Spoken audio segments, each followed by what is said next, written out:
कल देर रात को इंडिया यूएस की हिस्टोरिक ट्रेड डील हो गई है, ये अनाउंसमेंट हो जाती है। उसके ऊपर प्रेसिडेंट डोनाल्ड ट्रंप का ट्वीट आता है, प्राइम मिनिस्टर मोदी का ट्वीट आता है, भारत के फॉरेन मिनिस्टर का ट्वीट आता है और एम्बेसडर जो यूएस से हैं उनका ट्वीट आता है। और ये हिस्टोरिक डील के बाद सवाल बहुत सारे शुरू हो गए हैं।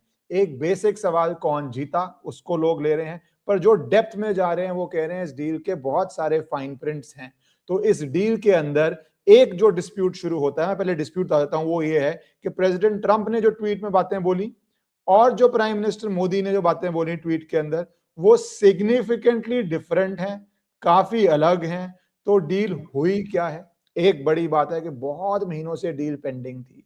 यूरोपियन यूनियन से डील होते ही ये डील हो गई, तो उसका भी क्या कॉन्टेक्स्ट है? और इस डील में राजनीति आपको अलग तरह लोग कमेंट करेंगे, पॉलिटिकल पार्टीज का काम है, पर देश के लिए, इकोनॉमी के लिए, नागरिक के लिए, एग्रीकल्चर के लिए, इंडस्ट्री के लिए, लेबर के लिए इसके क्या इंपैक्ट हैं, ये सब डिस्कस करने के लिए हमारे साथ फिर जुड़ रहे हैं हिमांशु भट्ट जी, जो सीनियर जर्नलिस्ट हैं, फाइनेंशियल अफेयर्स को कवर करते हैं, जियो पॉलिटिक्स को कवर करते हैं। तो thank you sir for joining. आपकी इनिशियल थॉट पहले, जब आपको रात को डील सुनने का आया कि डील हो गई है, क्या थी? क्योंकि बहुत देर से पेंडिंग थी और एकदम सडनली हो गई, तो इनिशियल थॉट्स पहले।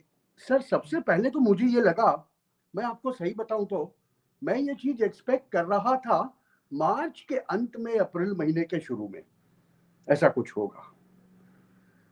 डोनाल्ड जे ट्रंप इतनी जल्दी समझ जाएगा, ये मुझे उम्मीद नहीं थी। मगर उनके ट्वीट के आने के बाद तकरीबन घंटे के अंदर नरेंद्र भाई का ट्वीट आता है।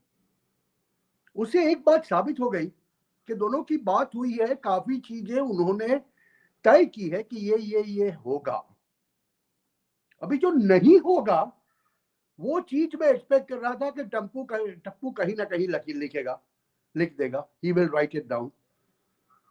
He is talked of what sir, 18%, 25 पर से 18% पे लेके आया। साथ में उसने लिखा कि रशियन ऑयल लेना भारत बंद कर देगा। क्या हकीकत में रशियन ऑयल लेना भारत ने बंद कर दिया है? जी नहीं, और यह बंद भी नहीं होगा।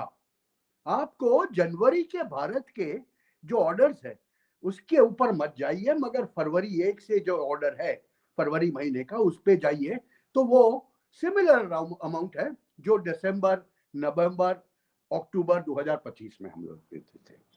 देखिए, इसमें दाव कहां पर है? दाव ये है कि शायद ट्रंप ये कह रहा है, अब समझ में आई है उनके बाद, ट्रंप ये कह रहा है कि भाई आप रशिया से लेना है तो लो, मगर मैं जो कहूं उधर से भी थोड़ा सा ले लो। यहां पेच है वेनेजुएलन ऑयल का, क्योंकि वेनेजुएला इन्वेड किया था ट्रंप ने, तब उसकी दानत यह थी कि मेरी कंपनियां वहां जाके वहां का ऑयल निकाल के हम बेच देंगे। मगर शेवरॉन जैसी बड़ी बड़ी कंपनियां जो एक जमाने में वेनेजुएला में हुआ करती थी 20 साल पहले, वो कंपनियां कहती है कि ये जाके एक्सट्रैक्ट करना और फिर उसे रिफाइन करना और मार्केट में बेचना इकोनॉमिकल नहीं है, इट इज टाइम कंज्यूमिंग। देखिए, तो बड़ी सीधी सी बात है, वेनेजुएला का जो आक्रमण, मदुरो को जो उठा के लेके आए वो लोग, उसका कोई पर्पस नहीं निकलता। तो भी यूएस को वेनेजुएलन ऑयल बेचना है तो इस प्रकार का हेवी क्रूड रिफाइन करके उसे ऑयल बना के जो बेच सके, उसमें सबसे ज्यादा कैपेसिटी भारत की है। रिलायंस के जामनगर में इसी प्रकार का हेवी ऑयल रिफाइन होता है। तो यहां मांग ये है कि भैया आप वहां से लो, थोड़ा थोड़ा कम कर लो, थोड़ा बहुत कम कर लो, मगर वो तो ऊपर नीचे होता ही रहेगा। रशियन ऑयल से कुछ लेना देना नहीं है, लेना देना है हम ऑयल और कई कंट्रियों से भी लेंगे। और दर्शकों को ये बता दूं मैं कि भारत वेनेजुएला के पास $1 बिलियन मांगता है, तो वो ऑयल के जरिए आएंगे। दूसरी बात, ईरान साहब कितने को पता है कि हम क्या भाव से रशिया से क्रूड लेते हैं?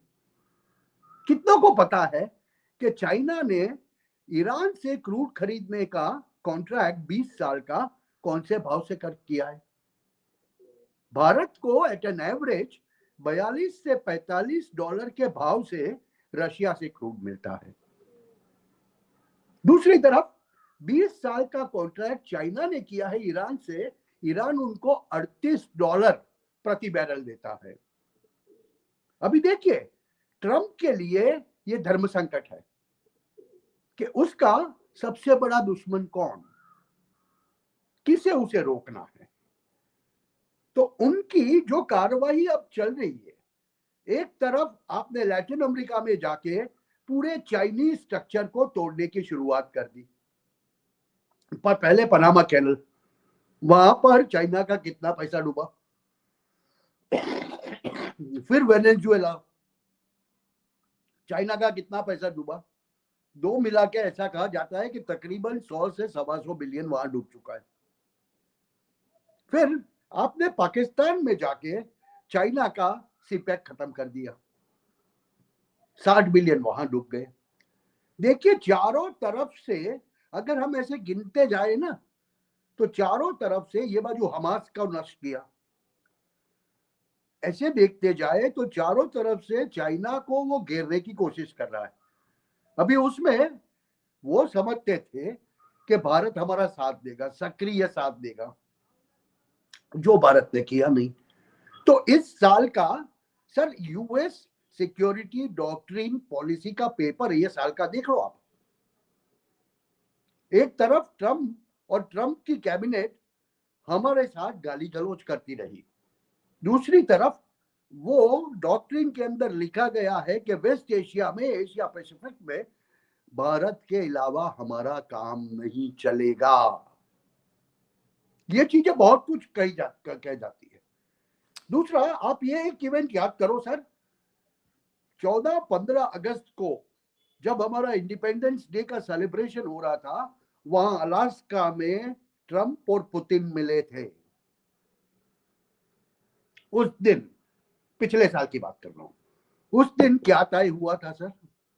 अब बाहर आ रहा है, जैसे जैसे जियोपॉलिटिक्स खुल रहा है, यहां समझ में आ रहा है कि अमेरिका की जरूरतों पे, अमेरिका की खास जरूरतों पे रशिया अपनी नजर फेर लेगा और रशिया को यूक्रेन में जो करना है वो करने दिया जाएगा।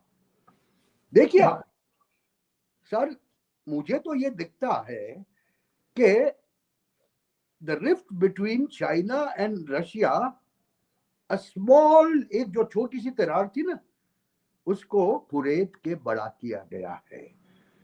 क्योंकि सर, एक ऐतिहासिक तथ्य मैं बता दूं, चाइना और अमेरिका के, चाइना और रशिया के बीच में 600 जितने, 600 जितने छोटे बड़े लैंड बॉर्डर डिस्प्यूट्स हैं। व्लादिवोस्टॉक के ऊपर भी चीन बोलता है हमारा है, क्या रशिया वो देगा? आज जो चाइना और रशिया की दोस्ती है वो एक ट्रांजिशनल दोस्ती से ज्यादा कुछ नहीं है, जरूरतों के ऊपर निर्भर है। और सबसे बड़ी बात, एक वक्त का सुपर पावर सोवियत यूनियन, उसमें से निकला हुआ रशिया क्या चाइना का सबसर्विएंट बन के काम करना चाहेगा? और हाल की चाइना की आर्थिक स्थिति,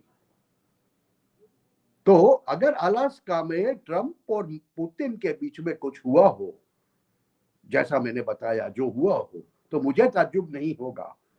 क्योंकि बोर्ड ऑफ पीस में पुतिन ने हंसते हुए क्या कहा था? I will join board of peace provided मेरे वो $1 बिलियन है, वो मेरे फ्रीज किए हुए पैसों में से आप दे दो।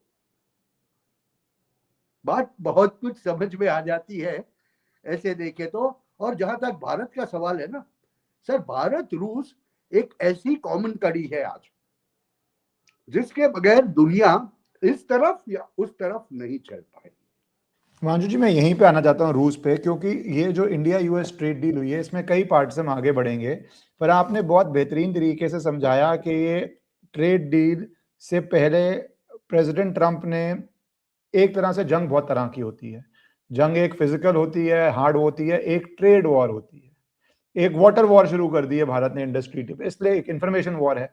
तो ट्रेड वॉर डोनाल्ड ट्रंप की स्ट्रेटेजी है, बिजनेसमैन है वो वर्ल्ड को दोबारा री इमेजिन कर रहे हैं ट्रेड वॉर के साथ। कहीं कहीं पे वॉर भी कर रहे हैं, वेनेजुएला जा रहे हैं, पर जो उन्होंने पनामा कनाल पे किया, वेनेजुएला में किया, ईरान में किया, इससे लगभग अपने एडवर्सरी को 200-250 बिलियन डॉलर का लॉस दे दिया पाकिस्तान में। और हर जगह लॉस नहीं सर, 10-10, 15-15 साल की चाइना की मेहनत भी है, टाइम, एनर्जी, पानी में हो एफर्ट, सब जीरो कर दिया। तो 15 साल पीछे चाइना को कर दिया, 200-250 बिलियन उसका उड़ा दिया। उसमें टेंशन दे दी, तुम नई जगह करोगे फिर मैं 10 साल बाद कोई उड़ा देगा। तो ये हो गया। दूसरा एस्पेक्ट जो आप ट्रेड पे आए हैं, जो बहुत इंपॉर्टेंट है, क्योंकि मैं अभी प्राइम मिनिस्टर मोदी की ट्वीट भी दिखाऊंगा, या मैं पढ़ देता हूं क्योंकि मेरा सवाल उसी से लूंगा। क्योंकि पहला सवाल प्रेसिडेंट ट्रंप के अंदर था रशिया से तेल का। उसमें आप बता रहे हैं कि 1 फरवरी के मार्च के तो ऑर्डर दिए हुए हैं, वो ऑर्डर जब आएंगे जाएंगे फिर क्या होगा, वेनेजुएला से आएगा, इफ्स एंड बट्स बहुत सारे हैं। और प्रेसिडेंट ट्रंप बढ़ चढ़ के बोलते हैं, ये सबको पता है, रियलिटी के नहीं बोलते वो।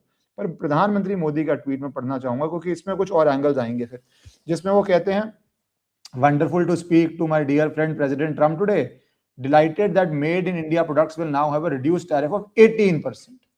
Big thanks to President Trump on behalf of blah blah, वो सारी जो पोलाइट डिप्लोमेटिक बातें होती हैं। उसके आगे मुझे कोई स्पेसिफिक नहीं लगा, मुझे वो लगा जेनरिक बातें, global peace, stability, full support, war effort नहीं करेंगे, full support to peace effort, working closely. एक चीज सिर्फ डेफिनेट है, अगर मैं आंकड़ों की फाइनेंस की बात करूं, tariffs are reduced to 18%, clear cut साफ। बाकी सब आप उसको शहद माने, उसको तारीफ माने, उसको डिप्लोमेटिक माने, है ना। तो एक सिर्फ चीज, जबकि ट्रंप का अगर आप जाएं, उसने बहुत बोला इसके अंदर, 500 बिलियन डॉलर का बोला, कोई प्रधानमंत्री मोदी ने मेंशन नहीं किया। बाय अमेरिकन बोला, कोई मेंशन नहीं किया। टेक्नोलॉजी, एग्रीकल्चर में बाद में आऊंगा, कोल, कुछ मेंशन नहीं किया। उसका भी एक ही आंकड़ा था, 25 से 18% हो गया। तो आंकड़ा तो मेरे ख्याल से सिर्फ एक ही आया है जो डेफिनेट है। क्या आप इसको सही मानेंगे? और इसको ट्रंप और मोदी की जो मैंने ट्वीट दिखाई हैं, इनके अंदर जो विरोधाभास है, एक तरह से, या विरोधाभास नहीं है, मैं माना ही नहीं, तो असमानता अब जिसे असमानता करिए, तो आप कैसे इसको डिटर्मिन करेंगे कि हुआ क्या है? हुआ क्या है, मैं आपसे जानना चाहता हूं। सर, हुआ ये है कि एक जमाने में ट्रंप के पहले टर्म से दोनों एक दूसरे को माय डियर फ्रेंड कहते थे। आज के ट्वीट में पहली बार ही देखा जाता है माय डियर फ्रेंड। ये सब टैरिफ बैरिफ का जो बवाल हुआ उसके बाद में, वो तो पहली बात है।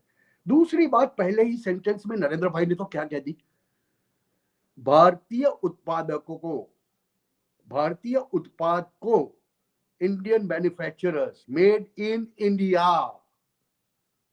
बहुत बड़ी बात उन्होंने कह दी है कि the made in India products will find a right market in USA. देखिए, सबसे बड़ी बात उन्होंने वहां पर कह दी कि हम आत्मनिर्भर भारत है और हम आत्मनिर्भर भारत ही रहेंगे, भारतीय उत्पादन के ऊपर ही सबसे ज्यादा नजर डालेंगे, सबसे ज्यादा तवज्जो देंगे।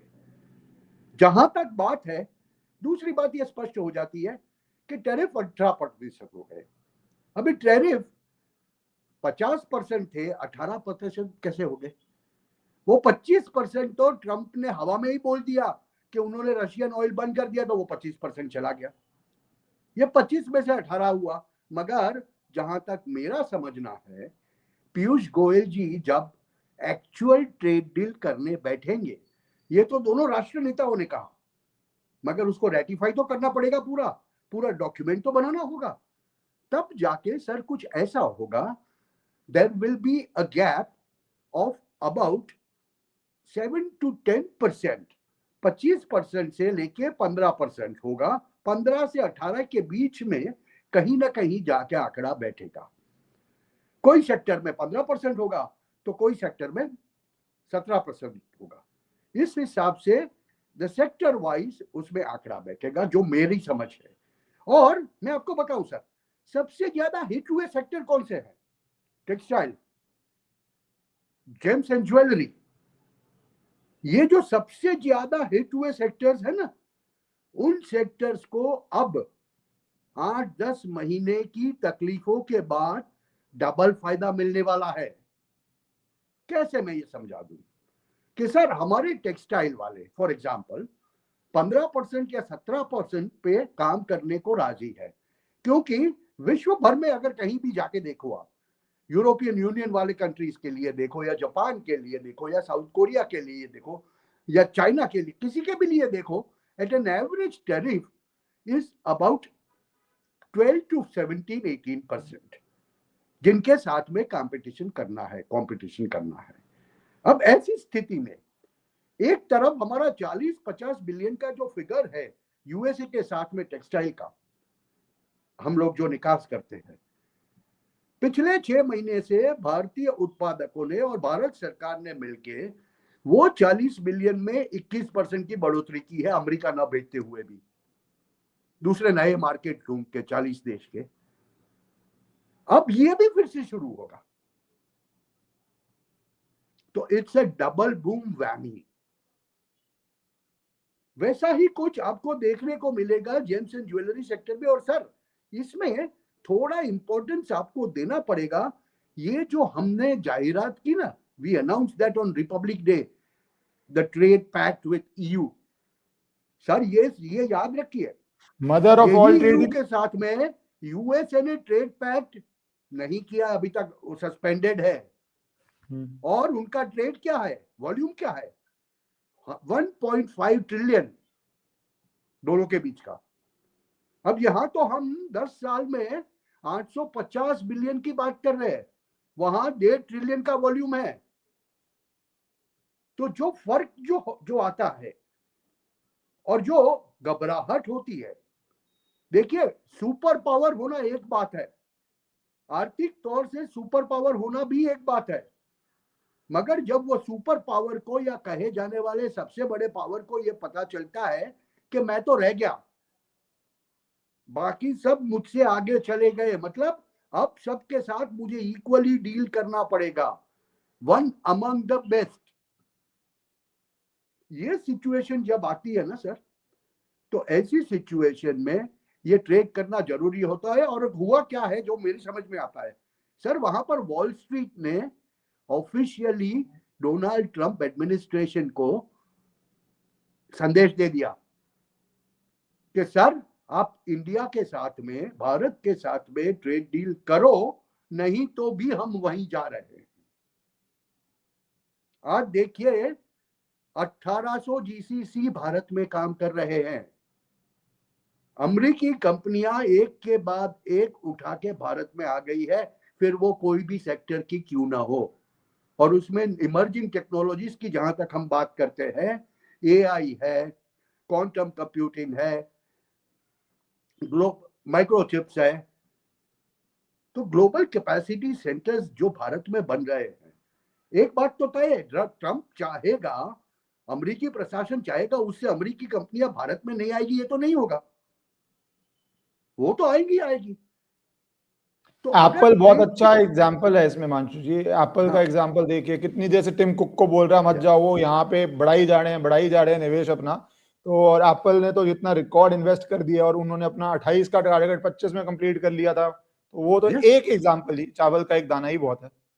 अमेरिकन कंपनीज नहीं सुनती प्रेसिडेंट की उस तरह से, सिस्टम अलग है वहां पे कैपिटलिज्म का, डेमोक्रेसी का। और सर दूसरी बात, जिसका डर है, हमारे यहाँ के जो विपक्षी लोग हैं, विरोध जो मोदी जी के विरुद्ध में है, वो देश हित में बात नहीं करते। कभी कभी क्या होता है, अभी देखिए नरेंद्र भाई ने तो बहुत पहले दिन कह दिया था कि मेरे लिए agriculture, dairies, fisheries no no no red zone है, वो हम नहीं खोलेंगे। हमने 26 जनवरी को यूके के साथ में पैक्ट किया, वहां भी एग्रीकल्चर, डेयरीज को हमने नहीं खोला है, उसको नहीं छुआ है। तो ये तो भारत की रेड लाइन है। अभी नहीं, पर ट्रंप कुछ सर भी मैं लिखे, इसमें आपका कमेंट चाहूंगा, क्योंकि यहाँ पे बड़ी कंट्रोवर्सी हो रही है। We must acknowledge the controversy. क्योंकि ट्रंप का अगर आप ट्वीट देखें, 2 ट्वीट से हुई, जिसके अंदर अगर आप बीच की लाइन पढ़ें, जहां पे बोलते हैं the prime minister committed to buy American at a much higher level in addition to over $500 billion of US energy, technology, agriculture and coal. Russia वाली बात को मैं उतना सीरियसली नहीं लेता हूं, क्योंकि हम 2 साल पहले रशिया से तेल लेते ही नहीं थे, अब लेते हैं, वो तो रेट के ऊपर है, ठीक है। पर ये एग्रीकल्चर यहाँ बोला, फिर उनके एग्रीकल्चर सेक्रेटरी ने जो ट्वीट किया वो बहुत वायरल हो चुका है, जहां पे वो कहते हैं रूरल अमेरिका की बहुत लाभ होने जा रही है, हम एग्रीकल्चर इंडिया को भेजने जा रहे हैं और इंडिया में एग्रीकल्चर भेजेंगे तो पैसा रूरल अमेरिका में आएगा और जीरो टैरिफ पे, तो प्रोटेक्टिव बैरियर भी नहीं होगा। तो वो एक बड़ा मुद्दा बन चुका है। प्रधानमंत्री मोदी का ट्वीट साफ है, मैं पहले दिखा चुका हूं, उन्होंने कोई मेंशन भी नहीं किया है इस बात का, ठीक है। वो सिर्फ एक्नॉलेज कर रहे हैं 50% था, 18 पे आ गया है, धन्यवाद। पर ये एग्रीकल्चर को लेके आपका क्या फीडबैक है, आपको क्या इनपुट है और आपकी क्या सेंस एनालिसिस कह रही है, क्या हो रहा है एग्रीकल्चर को लेके, क्यों ट्रम्प कह रहा है और क्या प्रॉब्लम है? दो चीजें हो रही है। एक तो कितनों को पता है कि भारत ने काउंटर टैरिफ लगा दिया था हमारी दालों के ऊपर, लेंटिल्स के ऊपर। अमेरिका के कई राज्यों में लोग दे वर शाउटिंग कि ये क्या कर दिया। अगर भारत भी काउंटर टैरिफ लगाएगा, we will not be able to do it. दूसरी बात, ये एग्रीकल्चर ये कर रहे हैं। भारत जेनेटिकली मॉडिफाइड स्टफ तो हम कभी भी नहीं लेंगे, उसके लिए तो मनाही कर दिया। जैसे मैंने कहा ना कि रेड लाइंस है। दूसरी रेड लाइन भारत की क्या है, जो भारत क्लियर करता आया है, and there I should salute Piyush Goyal ji. He was very clear and he was very adamant in that. कि yes, high-end agriculture stuff may be given a room. Means उनको जगह दे सकते हैं। जैसे कि भैया आप मुझे ये बताओ कि 1000 रुपए किलो बिकने वाले पिस्ताचियो मैं और आप खाते हैं क्या कभी? कितने खाते हैं? हमारी जरूरत है चावल की, हमारी जरूरत है दाल की, हमारी जरूरत है अच्छे गेहूं की। तो 1970 जैसा वो लाल गेहूं भेजेगा अमेरिका, तो क्या मैं और आप लेंगे कभी भी? हम कभी नहीं लेंगे।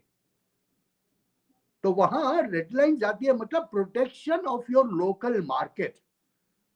जहां पर हम एमआरपी की बात करते हैं, जहां हम जानते हैं कि हमारी धान की जरूरत ऐसी है। और दूसरा, मैं लोगों को बताऊं, ऐसी बात नहीं है कि वो अमेरिका को नहीं पता है। वो तो हार्वर्ड लुटनिक आज से 4 महीने पहले बोलता था ना कि मोदी जी ट्रंप के पास उल्टा गिर के आएंगे, हमसे माफी मांगेंगे। हुआ कुछ ऐसा? ऐसा तो कुछ हुआ नहीं। तो ये जो एग्रीकल्चर सेक्रेटरी का जो ट्वीट है ना, वो ट्वीट में आशावाद ज्यादा और हकीकत कम वो देखने को मिलता है। क्योंकि ज्यादा से ज्यादा क्या होगा sir, high and agricultural products like pistachio और अमेरिकन आलमंड्स, अमेरिकन पिस्ताचियो, ये भारत में लाने की अनुमति दे सकते हैं। ये सर एक ऐसी वो इंडस्ट्री में, वो कौन सी ब्रांड थी वो मोटरसाइकिल वाली, जिनको भारत में आने दिया था मगर हमने बड़ी ड्यूटी लगाई थी, वो ब्रांड का नाम भूल जाता हूं, कि यहां पर भारत में लोग 2 लाख रुपए की होंडा लेंगे, मगर क्या वो 15 लाख की वो बाइक लेंगे, अमेरिकन बाइक? ये वाली बात है कि हम आने भी देंगे। गाड़ियों पे भी तो यही कर रहे हैं कि 20 लाख के ऊपर की गाड़ी, 20 लाख के ऊपर की गाड़ियां के ऊपर वो भी 2 लाख का कैप भारत के कॉमन मैन को। और जहां तक हमारी बात है, 140 करोड़ में से more than 100 crore are the middle category people sir.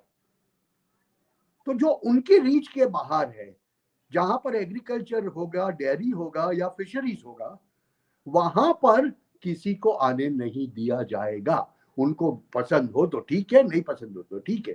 हाँ, अगर आप हमसे लेना चाहे तो ले सकते हैं।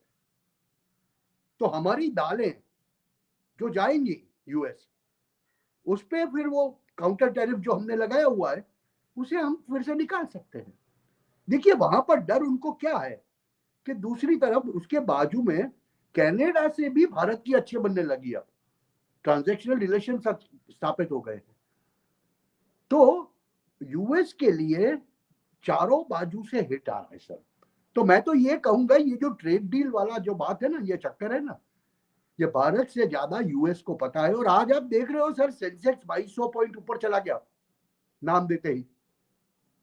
ये क्या दर्शाता है कि the entire business world, financial sector is in the favour of this trade deal. और जब सब ऐसा प्रेशर आता है ना कोई भी गवर्नमेंट के ऊपर, तब अपनी टूटी चलानी बंद करके चुपचाप you will have to find a way out. Not only that Himanshu ji, मैं जोड़ना चाहूंगा कि एक तो सेंसेक्स उठा है और सारे उसमें इकोनॉमी जो समझते हैं वो देख रहे हैं क्या है। दूसरा 92 से रुपये अब 90 पे आ गया डॉलर के कंपैरिजन में। सो वहां पे भी $2 डॉलर का in the sense rupee strengthen हुआ है, वो एक अलग टॉपिक चल ही रहा है। तो बट ये एग्रीकल्चर वाला टॉपिक बहुत सेंसिटिव टॉपिक है और प्रधानमंत्री की आपने भी बोला रेड लाइन थी और विपक्ष इसको बहुत उठाना भी इसमें, अगर एग्रीकल्चर इज अ टॉपिक जो विपक्ष का काम है, मैं उसमें मानता हूं अगर एग्रीकल्चर पे डिस्कशन, तो एक्चुअली यही काम है विपक्ष का कि पॉलिसीज को डिस्कस करे, भ्रम ना फैलाए, डिस्कस करे। तो एक तो ये है एग्रीकल्चर पे जो आप कह रहे हैं, और दूसरा ये 500 बिलियन की परचेज, अब उस पे लोग बोल रहे हैं कि भारत की टोटल परचेज यूएस से एक्सपोर्ट और इंपोर्ट जब गुड्स की कर रहे हैं 40-50 बिलियन डॉलर है साल की जो हम भारत खरीद रहे हैं वहां से गुड्स में। तो ये 500 का फिगर ये कहां से ला रहे हैं लोग? पिछले साल यूएस ने गुड एक्सपोर्ट किए थे इंडिया को 42 बिलियन डॉलर्स के लगभग। तो ये 500 बिलियन डॉलर की उस पर कुछ क्लैरिफिकेशन आई, अरे 500 बिलियन इन 5, 7, 8 साल में, तो वो हवा बात होगी। अगेन प्रधानमंत्री मोदी ने ट्वीट नहीं किया, पर ये आप कैसे देखते हैं 500 बिलियन का जो हमें खरीदना पड़ेगा? 500 billion we were talking about, आप याद कीजिए मोदी जी जब पिछले साल के एंड पे, मतलब जब उनकी जो अंतिम अमेरिका मुलाकात थी और president Donald Trump second term में आए, तब दोनों ने क्या किया था, between the two countries will exchange trade, will do trade of up to $500 billion within a span of 5 to 7 years. आज जो bilateral trade है that is running about 136 or 142 billion, उसको 3 गुना बढ़ा के हम 500 बिलियन पे ले जाएंगे अगले 5-7 साल में। सर कुछ नहीं करेंगे ना हम। और जिस प्रकार से विश्व की धरी बदल रही है, फाइनेंशियल मार्केट्स धीरे धीरे ईस्टवर्ड आ रहे हैं, वो ही खाली चालू रहे। जहां पर हम माइक्रोचिप्स बनाते हैं, ये खोलने से सर दूसरा जो छोटे परमाणु रिएक्टर है ऊर्जा पैदा करने के लिए, अगर वो भारत में आने लगे रशिया से और अमेरिका से, दोनों जगह से, तो वो 500 बिलियन तो ऐसे ही हो जाएगा अगले, मगर ये एक साल में नहीं, we are talking in terms of 5 to 7 years। Similarly EU के साथ में भी mother of all deals is for 10 years, 10 साल में 850 बिलियन तक पहुंच जाएंगे। तो उसको उस हिसाब से समझना पड़ेगा। और टप्पू द ट्रंप की, माफ कीजिएगा ऐसा नहीं कहना चाहिए मुझे, मगर वो उनकी तो आदत है ना, वो जैसे हम महाभारत में कहते थे ना, अश्वत्थामा हतः, उतना बोलेंगे अश्वत्थामा को मार दिया, मगर फिर धर्मराज से रहा नहीं जाएगा तो वो बेचारे कहेंगे नरोवा कुंजरोवा, इंसान या ऐरावत। मगर ट्रंप कभी बोलेगा नहीं इंसान या ऐरावत, वो तो ऐसे अर्ध सत्य या अर्ध झूठ से ही अपना काम चलाएगा। देखो सर एक चीज समझो, उसको इस साल के एंड में मिड टर्म जीतना है, और आज जो ट्रंप का रेटिंग यूएस के अंदर बता रहा है दैट इज बिलो 40%।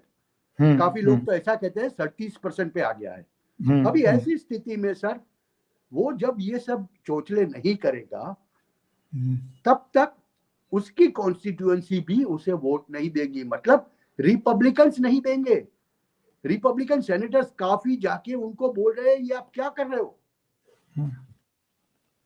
तो पाकिस्तान जैसा भारत के साथ नहीं हो पाएगा। सर एक चीज क्लियर हो गई टप्पू द ट्रंप को, कि वो भारत के साथ पाकिस्तान के साथ जैसे कर रहा है ना, अपना गुलाम बना के रखने वाली बात, वो होगा नहीं। मैं आप डिग्निटी से इक्वल ऐसे चलना पड़ेगा।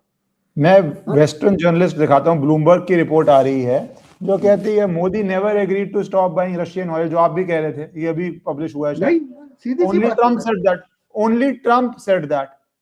भारत ने तो बोला ही नहीं है। आप अपने घर में अपनी, देखिए एक बात लोगों को भी समझनी पड़ेगी, ट्रम्प के भी मिड टर्म आ रहे हैं, वो अपने डोमेस्टिक ऑडियंस को एड्रेस करने के लिए बहुत कुछ बोलता है, और हमें उस पर ज्यादा बहस नहीं करनी चाहिए। हमें अपने काम से मतलब है, अगर उसको वहां पे वोट के लिए कोई फायदा होता है, जो मर्जी बोले। हमें तो ये है ना कि हो क्या रहा है, ये प्रॉब्लम हो गई है। लोग कहते हैं कि ये प्रधानमंत्री मना क्यों नहीं करते। अरे भाई, उन्होंने अपनी स्टेटमेंट दे दी, उसमें सिर्फ 18% की बात करी, बात है बस। वो क्यों हर बात पे कोई लड़ाई थोड़ी ना पड़ोसियों की, कि भैया तूने गाड़ी क्यों पार्क कर दी, लड़ाई करने बैठेंगे। जो मर्जी ट्रम्प की मर्जी बोले, वो उसको अपने वोट चाहिए और हमें उससे काम करना है। End of the day it's a super power, end of the day US is a super power, ये रियलिस्टिकली होना चाहिए।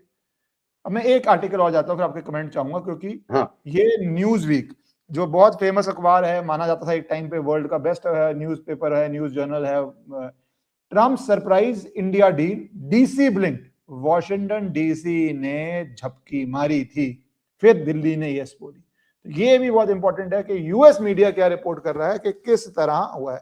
न्यूयॉर्क टाइम्स का भी मैं एक आर्टिकल पढ़ा जिसमें वो कह रहा है कि बड़ा कंफ्यूजिंग है, अभी बोला हमें समझ ही नहीं आ रहा भी हुआ क्या है, क्योंकि एक ट्वीट से तो डील होती नहीं है। डील तो जब सर सीधी सी बात है, ये जो कहा ना, DC blink not Delhi, Delhi said yes. मैं अपनी भाषा में कहूं ना सर उसे, तो हमसे ज्यादा यूएस को ये डील की जरूरत थी और उन्होंने की है। यहां पर भारत अपनी रेड लाइंस को कभी क्रॉस नहीं होने देगा। और जहां तक रशियन ऑयल की बात है सर, लोगों को पता भी होगा, नहीं भी पता होगा, मैं बता दूं कि भारत का जो ऑर्डर है वो ऑर्डर बहुत कंसिस्टेंट रहा है, मगर जनवरी 2026 में वो मात्रा थोड़ी कम हो गई थी। उसकी वजह यह है कि जो दो कंपनियां रशियन गवर्नमेंट ने बनाई थी, वो दो कंपनियां को अमेरिका ने सैंक्शन लगाए हुए हैं। तो पुतिन ने क्या किया है, पुतिन ने वो दो कंपनियों की और 10-12 सब्सिडरीज बनाने का काम कर रहा है। उसकी वजह से जनवरी में वो ऑर्डर थोड़े से कम थे, और फरवरी में फिर से वही सब्सिडरीज के साथ में भारत का फिर से पूर्ववत तो ऑयल खरीदने का व्यवहार चालू हो गया है, और वो उससे भी ज्यादा मात्रा में तेल लेगा। क्योंकि आपको पता है हकीकत में भारत जितना ऑयल रशिया से लेता है ना सर, उसका तकरीबन 54% या 56% ही भारत लोकल कंजम्पशन में यूज करता है। बाकी तो भारत ज्यादा से ज्यादा ऑयल यूरोप को बेचता है, वेस्टर्न यूरोप को रिफाइन करके। और काफी भारत ने तो यूक्रेन को भी बेचा है और यूएसए को भी बेचा है वही ऑयल।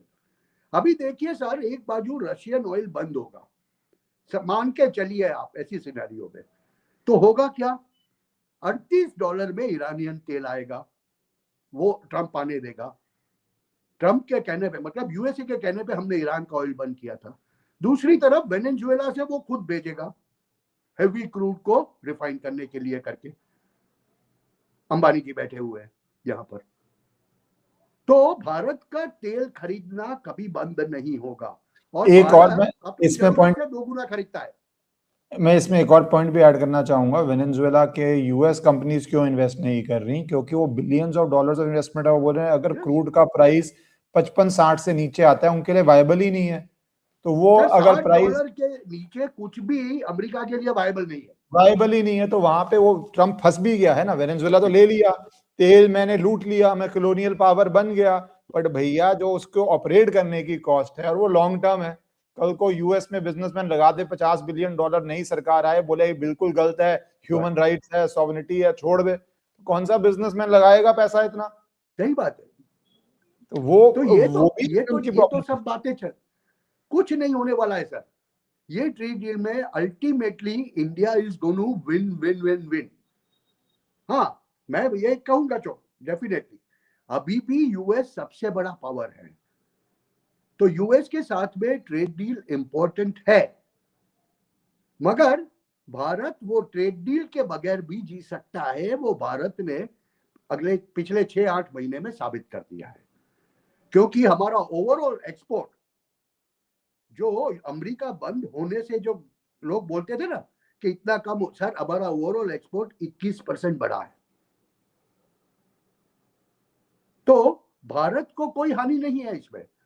इसमें जो भी गंवाने वाला आदमी है वो यूएसए है, और उनके लिए, ट्रंप के लिए, रिपब्लिकन पार्टी के लिए ये आज की जरूरत बन गई है।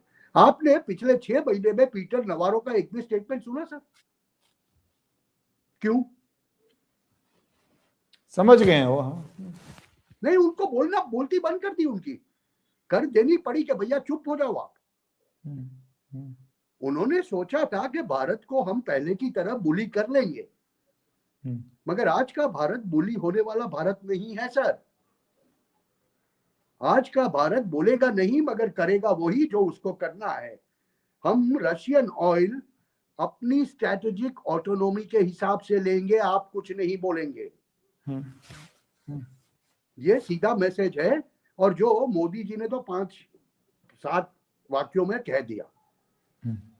अब उनको जो समझना है समझे, पत्रकारों को जो समझना है समझे, और एक के बाद एक आप देखोगे वॉशिंगटन पोस्ट भी यही लिखेगा और न्यूयॉर्क टाइम्स भी वही लिखेगा, क्योंकि उनकी समझ में आएगा एग्जैक्टली हुआ क्या। जी थैंक यू, आपने ये सारा कवर किया और बताया किस तरह के जो रेड लाइंस हैं वो अभी भी रेड लाइन है। ऑयल पे लॉन्ग प्रोसेस है, चलता रहेगा। और मेरा भी टेक अवे इस पे यही है कि 18% हो गया, ये सिर्फ डेफिनेट है, बाकी सब अभी फाइन प्रिंट आएगा तो उसके बाद फिर डिस्कस करेंगे, थोड़ा सा क्लैरिटी और आ जाए, क्योंकि अभी रात को ही डील आई है, कुछ फाइन प्रिंट आ जाए, कुछ स्टेटमेंट्स आ जाए तो डिस्कस करेंगे। Thank you so much for your time.